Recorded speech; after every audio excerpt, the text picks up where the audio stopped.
Assalamualaikum warahmatullahi wabarakatuh. Semangat puasa, semoga bisa menghapus segala dosa. Selamat sore Pesona Inspira. Kembali lagi 92,1 FM Radio Pesona, stasiun informasi terbaikmu. Kali ini hadir di edisi hari ini Rabu ya, hari yang ke-27 di bulan Maret 2024. Yang kebetulan juga sudah bertepatan nih, kayaknya kita udah puasanya udah di pertengahan ya. Semoga masih semangat Pesona Inspira dan balik lagi di sajian rumpun padi.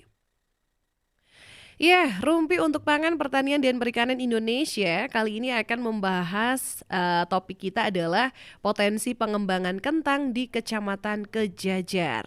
Wah, kira-kira kentang di Kecamatan Kejajar potensi pengembangannya seperti apa?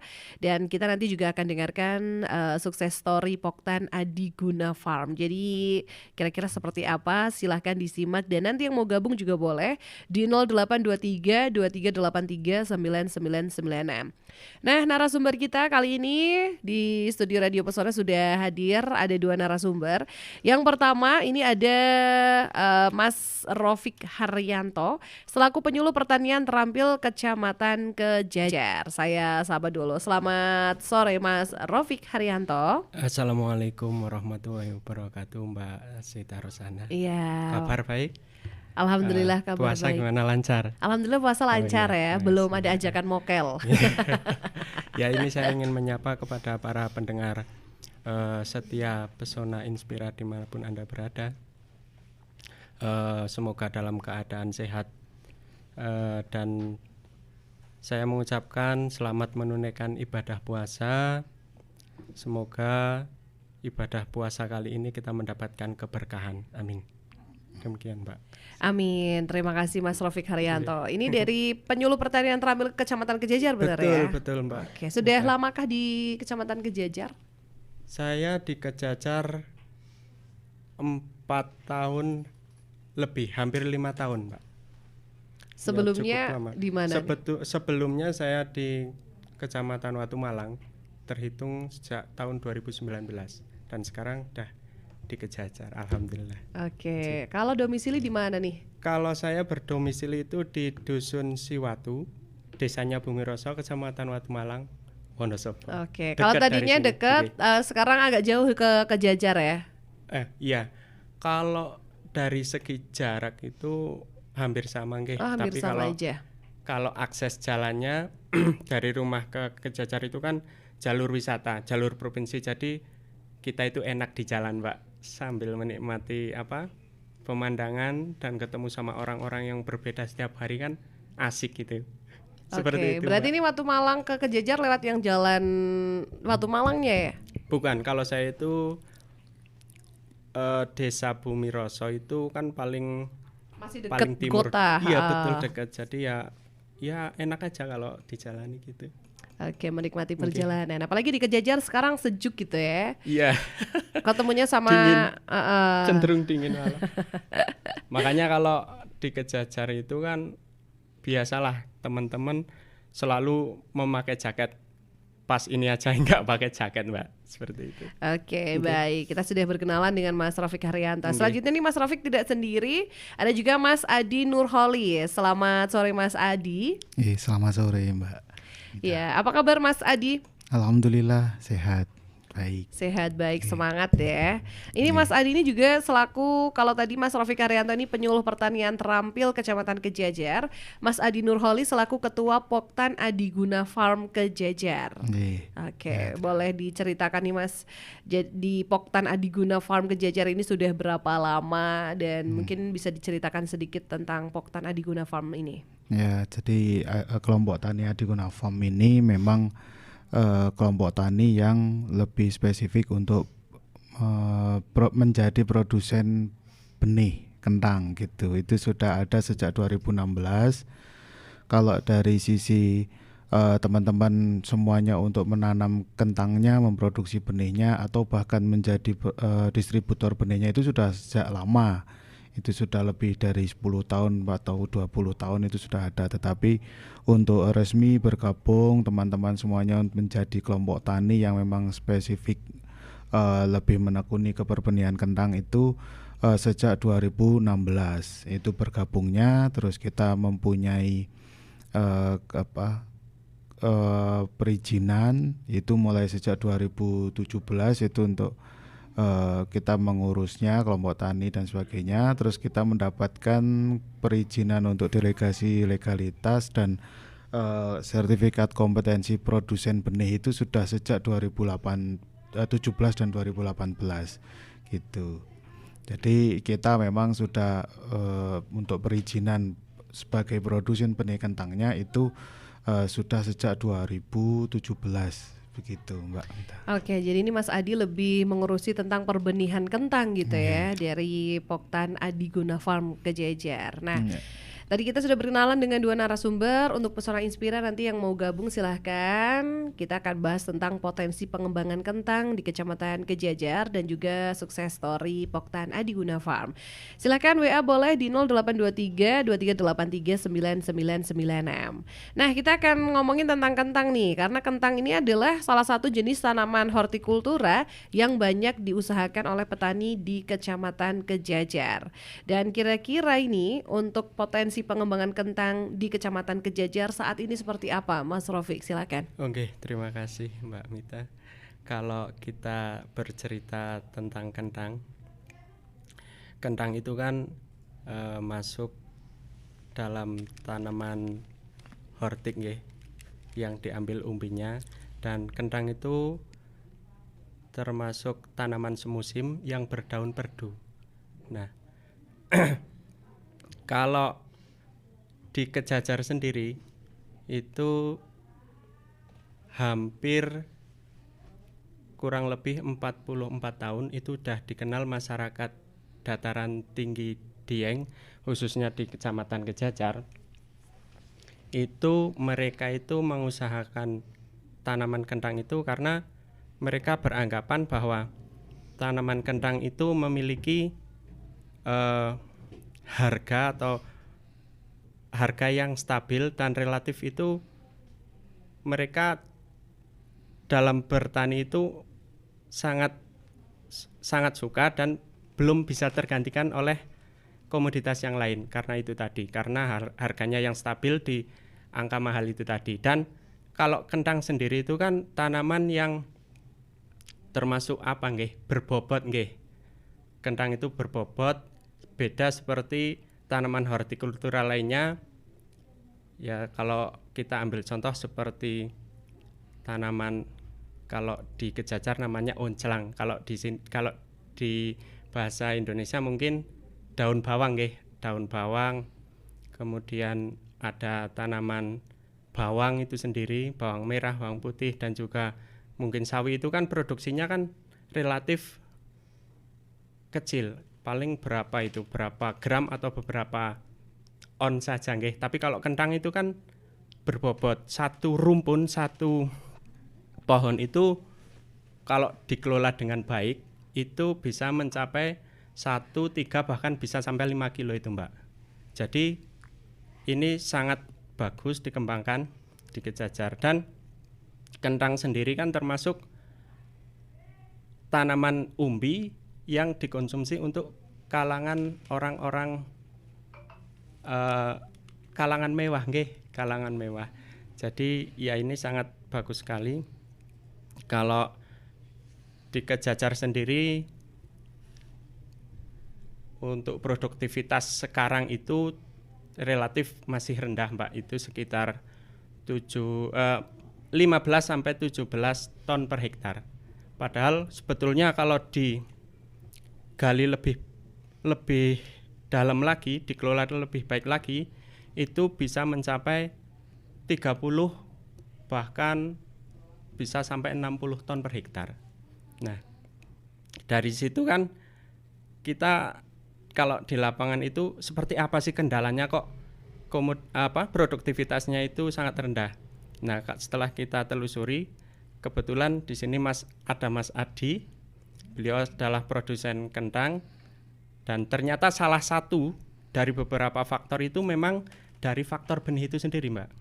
Dari benih. Karena saya dulu pernah dengar bahwa memang benar bahwa benih itu menentukan 30%-nya dari modal dan 90%-nya dari hasil. Jadi begitu pentingnya benih itu dalam keberhasilan untuk berusaha tani. Nah, kalau kita berbicara tentang potensi pengembangan, itu yang paling vital itu kalau menurut saya itu kan, kalau luasan di Kecamatan Kejajar sendiri itu antara lahan tegalan dengan lahan pekarangan itu sekitar 3.500 hektar, sedangkan luasan untuk tanaman kentang sendiri itu sudah semuanya ditanami itu, Mbak. Jadi paling kita pengembangannya yaitu di produksi dan juga produktivitas.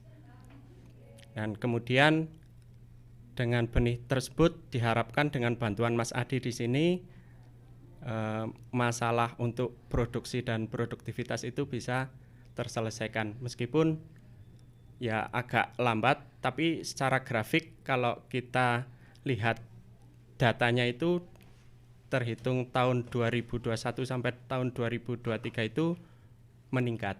Nah, selanjutnya untuk potensi pengembangan yang lain itu dari segi keragaman pangan atau diversifikasi pangan. Itu kalau sementara itu kan kentang itu dari petani dijual dalam bentuk umbi segarnya saja, tidak dalam bentuk olahan. Nah, itu menjadi peluang yang perlu dikembangkan, bisa dijadikan mungkin tepung kentang ataupun mie dan juga makanan olahan yang lain bagi para orang yang berjiwa bisnis. Itu menjadi sangat berpeluang untuk dikembangkan. Mungkin itu yang menjadi potensi untuk dikembangkan di Kecamatan Kejajar, Mbak Mita. Oke, jadi memang benih ini seperti yang disampaikan Mas Rofik sangat-sangat berpengaruh gitu ya dari keberhasilan dan juga kualitas dari kentang itu sendiri. Wah.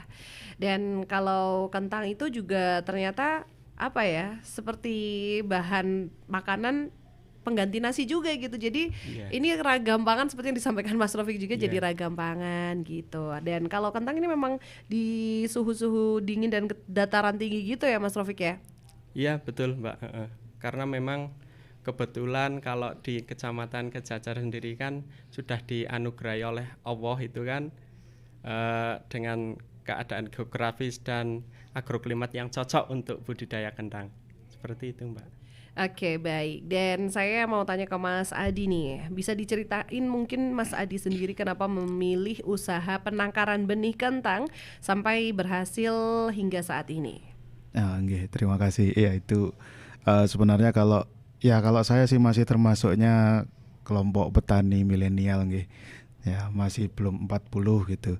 Nah, sebenarnya kenapa kok kita memilih untuk lebih ke kentang itu tuh sebenarnya waktu itu kita lihat dari sisi ternyata banyak sekali petani-petani kentang itu tuh yang terlihat sukses gitu. Baru terlihat waktu itu karena memang masih sekolah gitu kan, jadi belum mengalami betul gitu. Jadi ketika kita lihat ternyata di daerah-daerah dataran tinggi yang notabene katanya waktu itu kan banyak yang bilang wong gunung gitu ya, tapi kok ternyata rumah pada bagus gitu, terus kayak mobil bagus-bagus ternyata di atas di Dieng itu banyak ya. Selain memang punya wisatawan, itu ternyata punya warga lokal juga banyak gitu.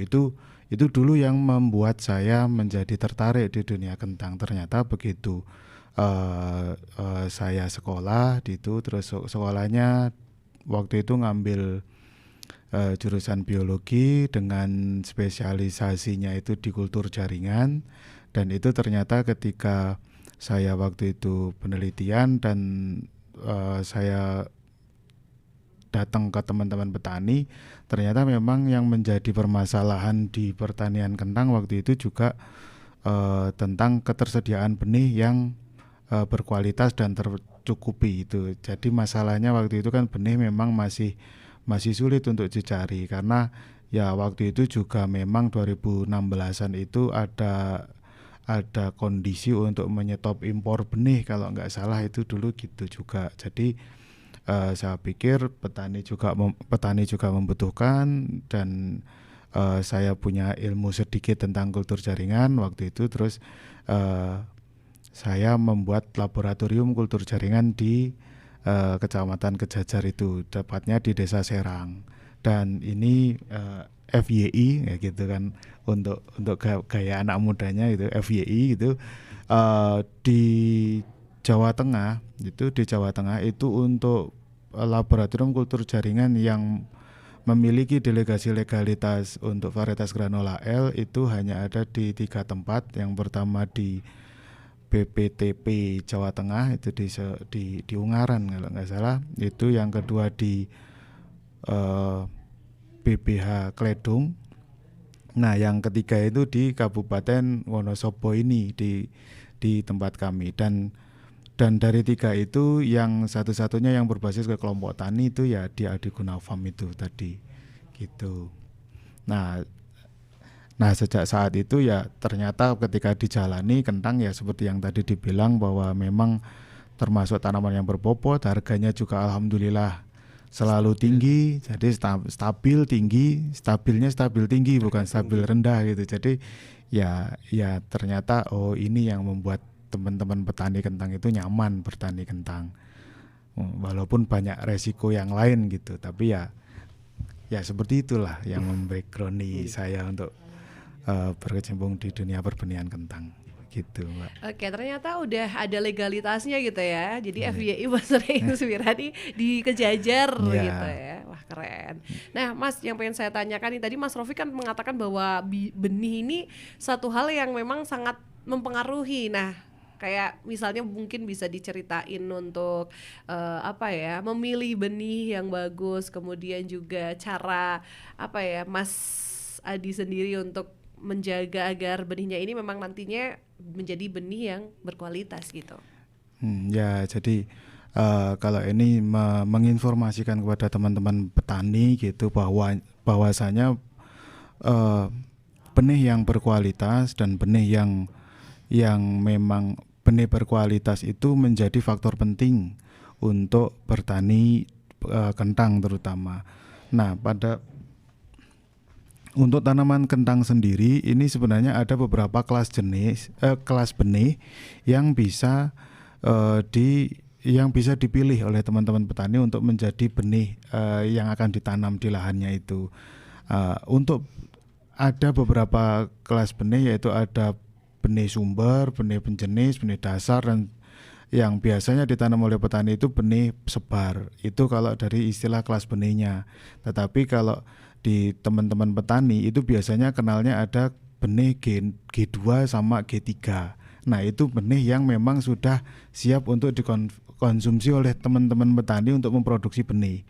Nah, sebaiknya menggunakan benih-benih yang bersertifikat dan juga memastikan kualitas dari tanamannya itu memang betul-betul bagus. Itu menjadi suatu hal yang menurut saya menjadi suatu hal yang penting bagi teman-teman petani agar tidak rugi, karena tanaman kentang ini termasuk yang tanaman high risk high return gitu. Jadi pengembaliannya bagus tapi resikonya juga tinggi juga gitu. Oke.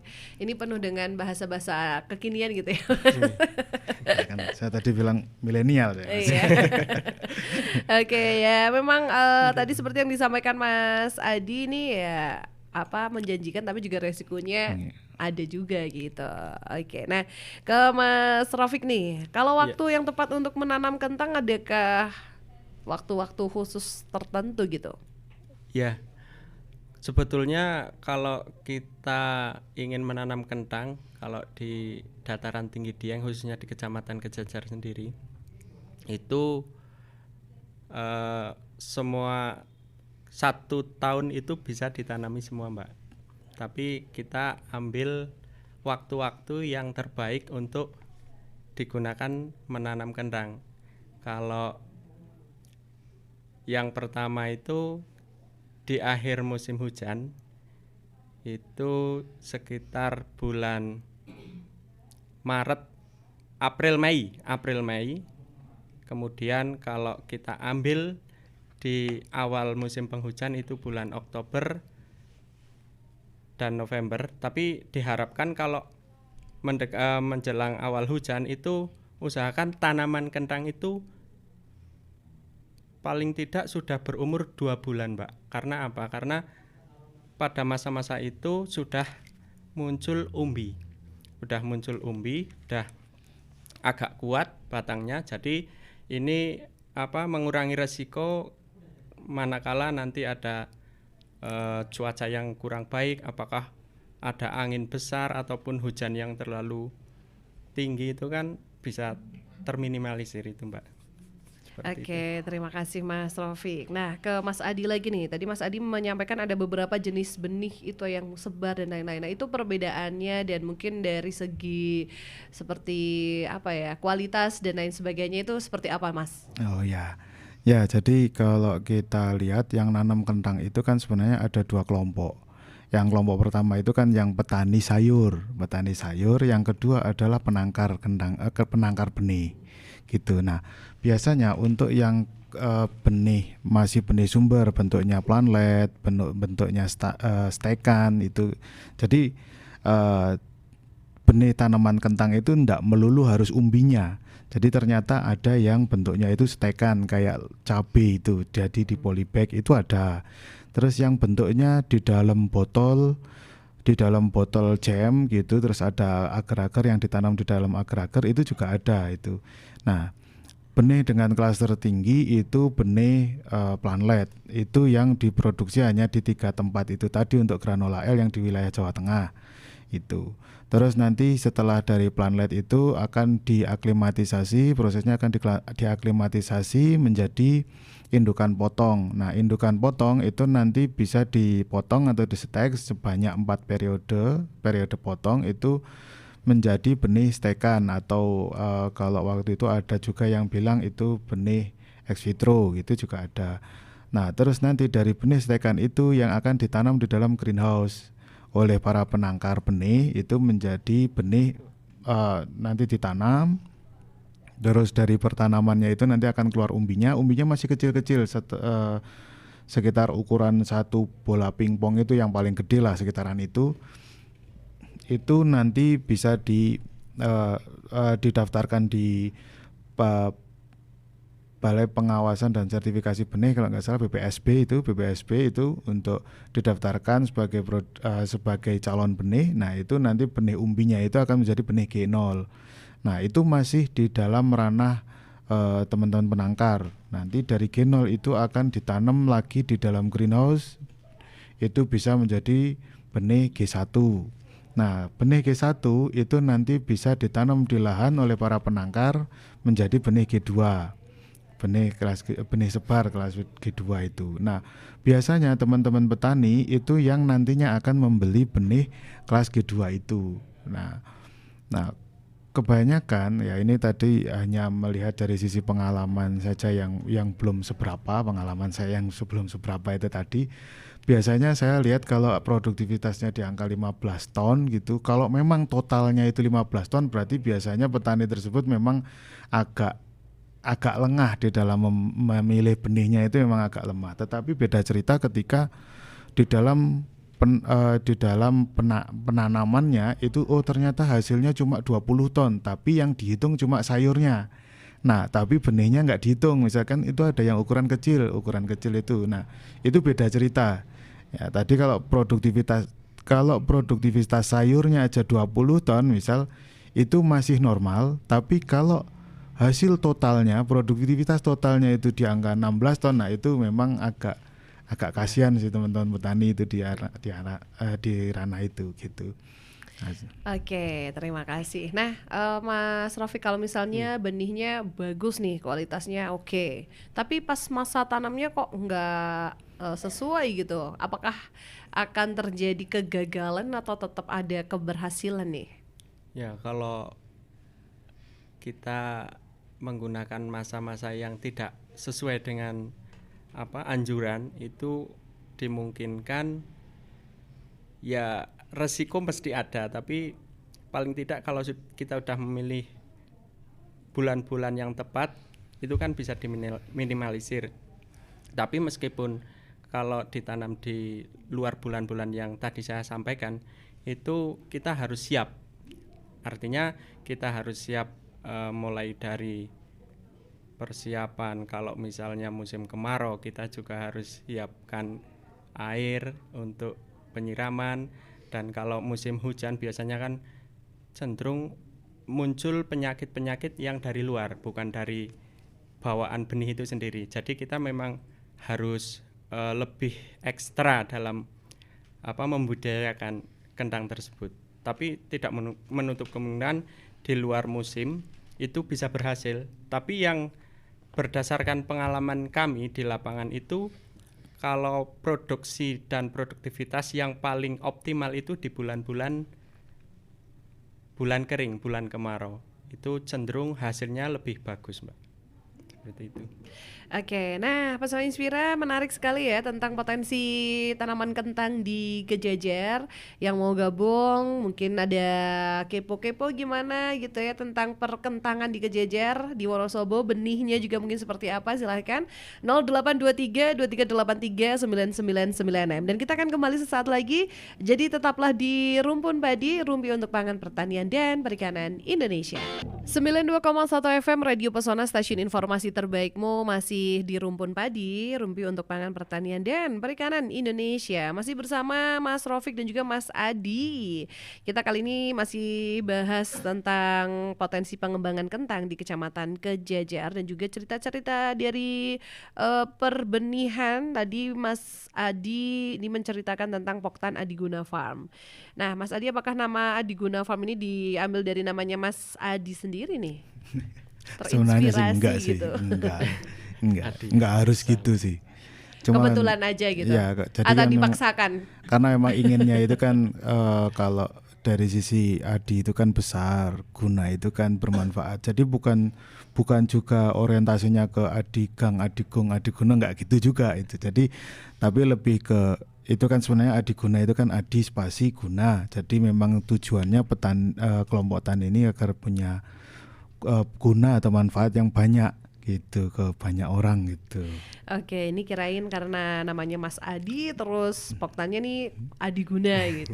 Jadi agak-agak dipaksa gitu, harus gitu. Enggak gitu sih. Ya. Oke, nah ini ada Pak Rosid di Setiang mau tanya. Kalau misalnya produktivitas kentang per hektar saat ini di Kejajar berapa banyak? Mas Rofik nih mungkin. Yeah. Kalau produktivitas di Kejajar itu, produksi kentangnya itu kalau tahun ini berdasarkan ubinan dari pertanian itu di angka 17,9 ton per hektar. Itu produktivitasnya. Nah, sedangkan untuk dari kita tarik ke belakang dari tahun 2019, 2020 sampai tahun 2022 itu mulai dari 15,43 ton per hektar, kemudian 15,42 ton per hektar, serta ada ini 16,75 ton per hektar dan 16,81 ton per hektar. Nah, yang terakhir itu 17,09 ton per hektar. Itu produktivitasnya, Mbak. Wah, dari banyak hasil ya, Pak, ya? ubinan yang kita lakukan. Apalagi tadi disampaikan ada sekitar 3.500 hektar. Iya, betul. Wah, banyak nih. Semoga terjawab ya Pak Rosid ya, sudah disampaikan. Mudah-mudahan. Pak Rofik, iya. ini tadi ada 17,09 ton per hektarnya. Iya. Nah, ini juga Mas Firman di Kreo mau tanya juga nih. Kalau misalnya tadi sudah dijelaskan untuk produktivitasnya, nah dari kentang dan juga benih ini dipasarkannya kemana aja? Mungkin dari Mas Rofik dulu. Kalau kentang dipasarkan kemana aja? Nanti kalau untuk benihnya ini, tadi yang sudah mendapatkan legalitas ini kira-kira dipasarkan kemana juga gitu? Apakah hanya di Baik. Wonosobo atau luar kota juga? Ya baik, terima kasih Mbak Mita.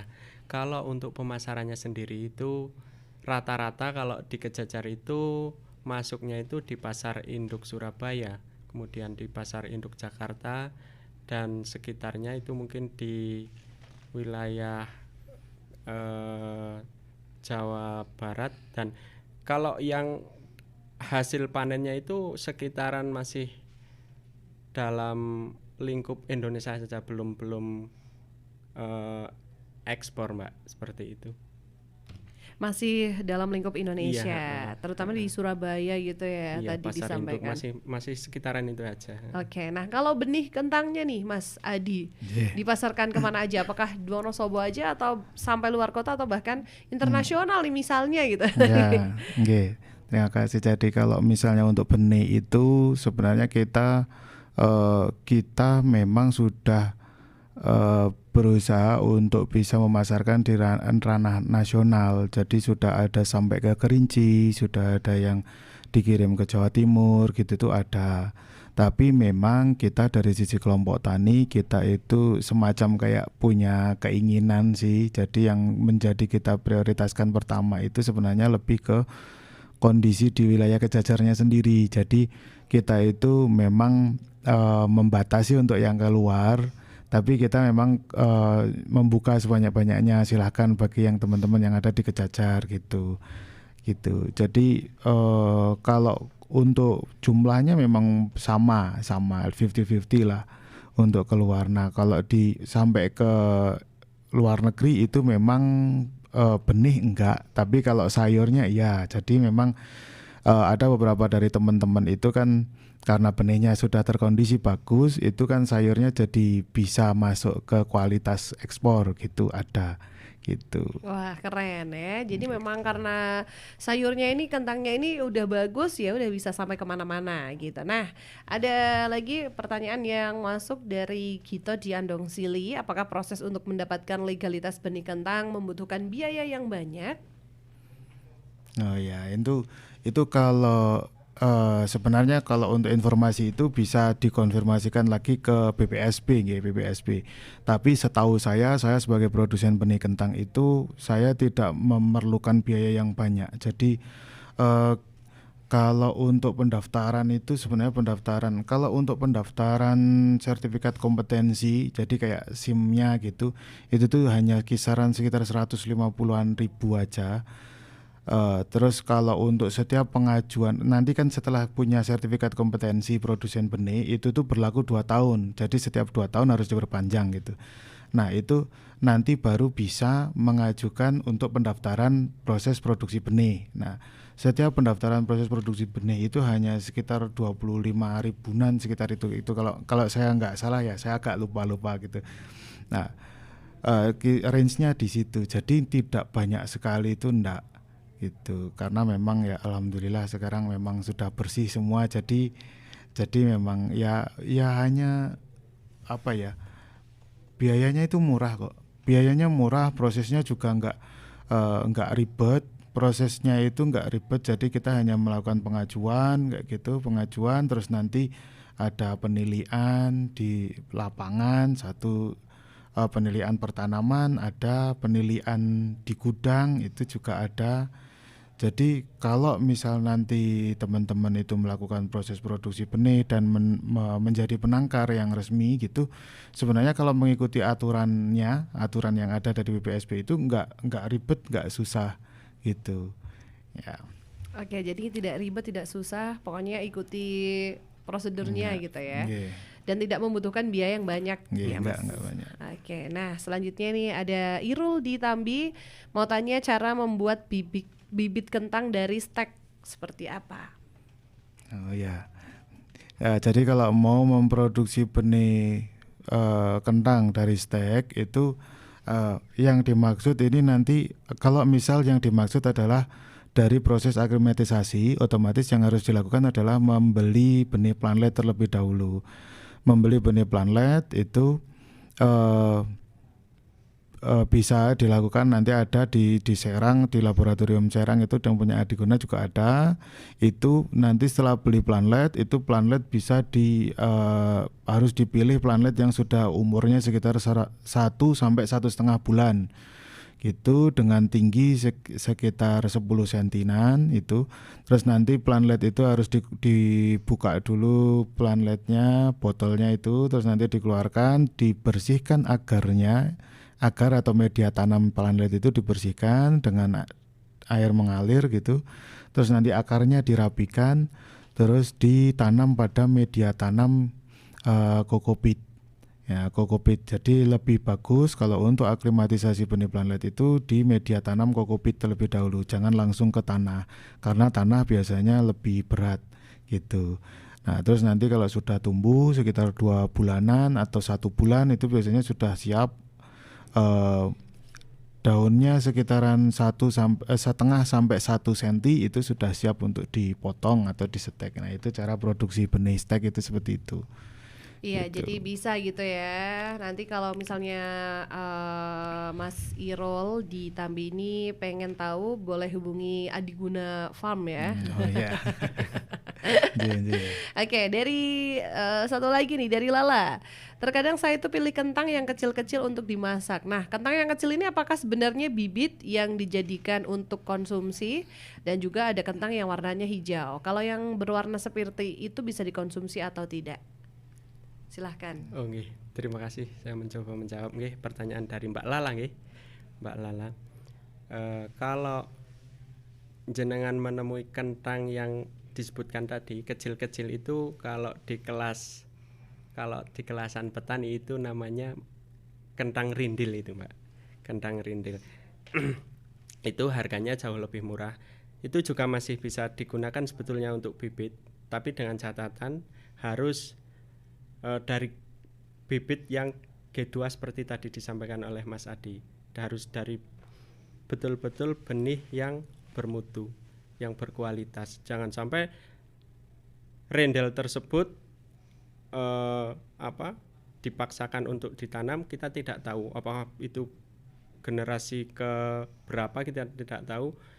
Bahkan kalau di daerah atas itu kan budidaya kentang itu ada yang menggunakan generasi sampai ke 30, itu masih digunakan, itu jauh lebih berpotensi kerugian itu. Jadi seperti itu. Nah, juga tadi disampaikan apakah masih bisa dikonsumsi kentang yang berwarna hijau begitu nggih. Nah, kalau menurut saya, kalau kentang yang sudah berubah warna tersebut, menurut saya lebih baik dihindari, karena kalau kentang yang seperti itu dikhawatirkan itu mengandung senyawa yang berbahaya, namanya itu solanin itu. Kita tidak tahu kondisi kita ketika mengkonsumsi itu dalam kondisi fit atau tidak. Jangan-jangan ketika kita mengkonsumsi kentang yang sudah hijau, badan kita, tubuh kita tidak fit, jadi kita bisa keracunan.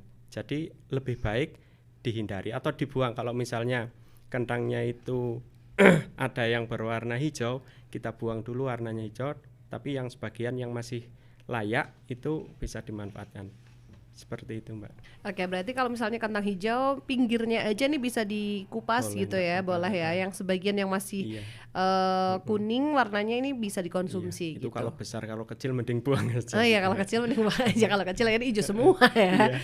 Nah, kalau misalnya kentang kecil ini apakah memang itu jenisnya kentang rendel, atau memang sebenarnya kentang stunting ya, ibaratnya kentang yang gagal atau apa gitu misalnya, Pak?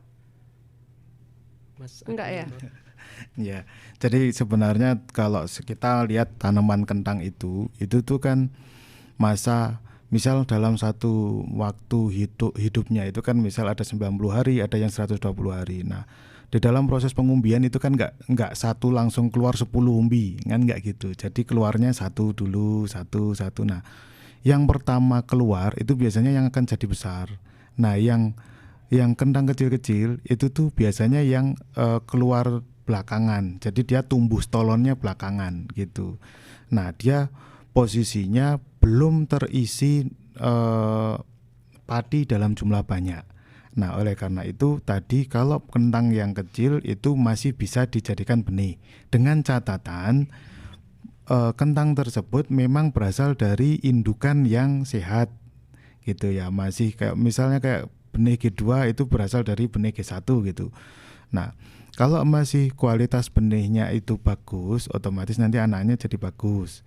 Tapi yang menjadi masalah itu kalau misalnya yang dicari adalah benihnya yang kecil tetapi udah generasi yang lama ya, tadi seperti yang disampaikan oleh Pak Raufik itu jadi kalau di kentang itu modelnya akumulasi penyakit karena memang dia dikembangkan secara vegetatif. Dia itu nanti kan G1 itu kan umbinya G1 ditanam jadi G2 gitu kan terus tanpa ada perkawinan bunga, jadi dia vegetatif. Nah, kalau di vegetatif itu ada kayak semacam akumulasi penyakit. Jadi kalau dia nanti di orang tuanya udah ada penyakit A, nanti di anaknya bisa tambah jadi AB, bisa tambah jadi AC ya. Jadi kalau yang generasi ke-30 itu udah jelek, itu seperti itu.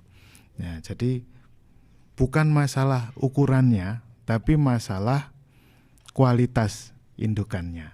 Gitu, Oke, jadi kentang yang kecil ini boleh jadi benih, boleh juga jadi dikonsumsi gitu ya. Artinya aman dikonsumsi. Kalau misalnya benih juga harus sesuai dengan kualitas indukannya tadi. Oke, nah yang terakhir ini Mas Raufik, bagaimana upaya agar produksi dan produktivitas tanaman kentang bisa meningkat? Apakah mungkin nih dari 17,09 ini bisa bertambah lagi gitu?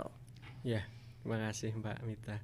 Saya optimis kalau produksi dan produktivitas kentang khususnya di Kejajar itu akan meningkat, Mbak. Sesuai dengan standar yang tadi saya sampaikan antara 30 sampai dengan 60 ton per hektar.